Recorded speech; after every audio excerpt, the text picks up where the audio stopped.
क्या निशांत कुमार उतरेंगे चुनावी मैदान में? नीतीश कुमार की विरासत को लेकर बिहार में नई बहस शुरू हो चुकी है।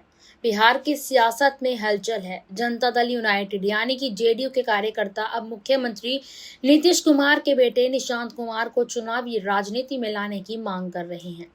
जैसे जैसे बिहार विधानसभा चुनाव नजदीक आ रहा है, राज्य में राजनीतिक समीकरण बदलने लगे हैं। अब पटना के जेडीयू दफ्तर के बाहर एक बार फिर पोस्टरबाजी देखने को मिली, जिसमें लिखा था कार्यकर्ताओं की मांग, चुनाव लड़े निशांत। पोस्टर में खुद मुख्यमंत्री नीतीश कुमार के साथ उनके बेटे निशांत कुमार की तस्वीर है।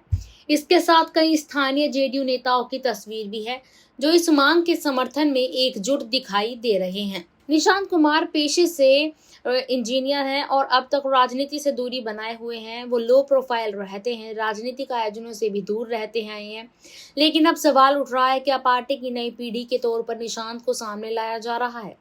नीतीश कुमार के उत्तराधिकारी को लेकर चर्चाएं तेज हैं। राजनीतिक गलियारों में से पार्टी के संक्रमण काल की शुरुआत माना जा रहा है। क्या निशांत आने वाले चुनावों में पार्टी का चेहरा बनेंगे? अगर निशांत चुनावी राजनीति में आते हैं तो सबसे बड़ा सवाल है किस सीट से और किस भूमिका में। क्या वे विधानसभा चुनाव लड़ेंगे या फिर उन्हें गठबंधन में कोई अहम पद मिलेगा? और सबसे अहम, क्या जनता उन्हें स्वीकार करेगी? निशांत के पास कोई राजनीतिक अनुभव नहीं है। ऐसे में विपक्ष उन पर वंशवाद यानी कि परिवारवाद का राजनीति का आरोप लगा सकती है। आरजेडी और बीजेपी जैसे दल इस मुद्दे को चुनाव में जोर शोर से उठा सकते हैं। लेकिन जेडीयू कार्यकर्ताओं के बीच निशांत को लेकर जो समर्थन दिख रहा है, वो इस बात का संकेत है कि पार्टी अब चेहरों की नई पीढ़ी को सामने लाना चाहती है। विधानसभा चुनाव से पहले इस तरह की पोस्टरबाजी आमतौर पर है आंतरिक रणनीति या नेतृत्व की टेस्टिंग मानी जाती है। हालांकि नीतीश कुमार की ओर से अब तक इस मुद्दे पर कोई प्रतिक्रिया नहीं आई है, लेकिन जिस तरह से पिछले कुछ महीनों में निशांत कुमार कुछ पार्टी कार्यक्रमों में नजर आने लगे हैं, उससे अटकलें और तेज हो गई हैं।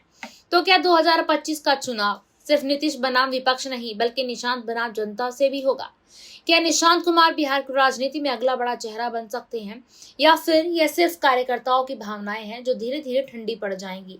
इसका जवाब आने वाले कुछ महीनों में साफ हो जाएगा। लेकिन इतना तय है कि बिहार की राजनीति में अब विरासत और नेतृत्व का नया अध्याय लिखा जाने वाला है। साथ ही साथ यहाँ पर इस पूरे मुद्दे पर आपकी क्या राय है? क्या निशांत चुनाव लड़ने के लिए तैयार हैं?